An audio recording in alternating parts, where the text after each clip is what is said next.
the things that were taught to you when you're young is pretty much the world is safe and it's nice and it's happy and everybody gets along, blah, blah, blah. And as a teenager, you start to emerge out of your childhood and you recognize that there is a lot of bad stuff in the world and it's not as safe as you were led to believe.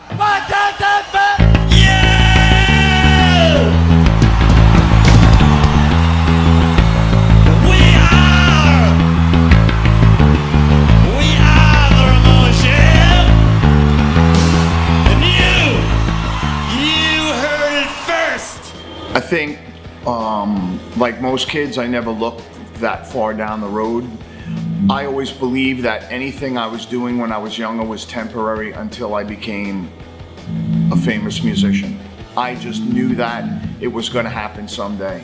But I got into a kind of a bad situation. Well, I always said when by the time I was 21, if I wasn't doing anything worthwhile, then I would try to move on. So I turned 21 and the factory, I worked in an aircraft factory right out of high school. And the factory closed down and it pretty much was the biggest employer in our area. And all the other factories also shut down, and where I live on Long Island, the economy collapsed. It got really bad.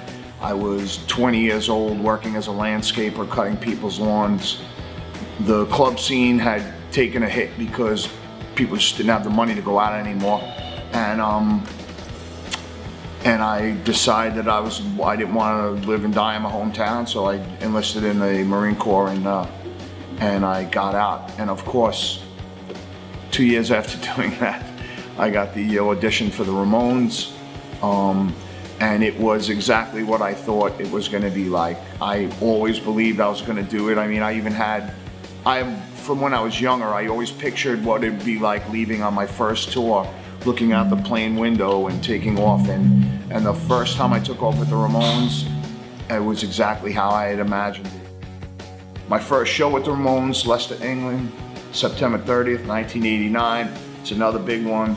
That was the first time when I found out what I was going to get treated like by the fans, and I just got pelted with coins and spit on and hit with bottles and shoes and everything else, and people give me the finger in my face the whole night and everything, and it didn't really bother me. I just came out of the Marine Corps and I wasn't afraid of too much, wasn't too intimidated, and I gave it back to them, and they loved it.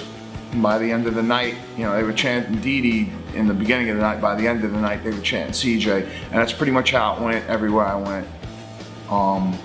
But that was the night, really, that, you know, that was my introduction to it, kind of trial by fire. But the whole thing was kind of weird. I never really settled in to the band. I never really felt like a full-on member because I was a fan for so long.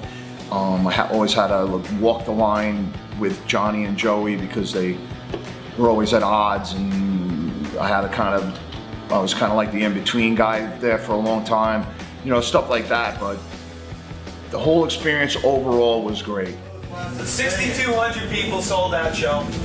This is the biggest show yet, huh? There's only 100 here. Nervous? No. Not at all, huh? No. Mr. Confident. That's what he said at the first show in England. He wasn't nervous. He went out there and loved every song.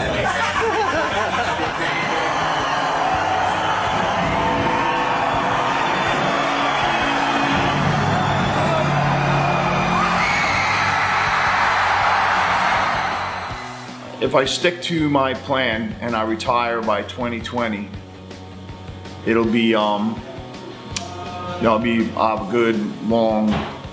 have had a good long time doing music. So I've always kind of had a dream to get a fishing boat and just get out on the water, maybe go live in Cuba for a little while.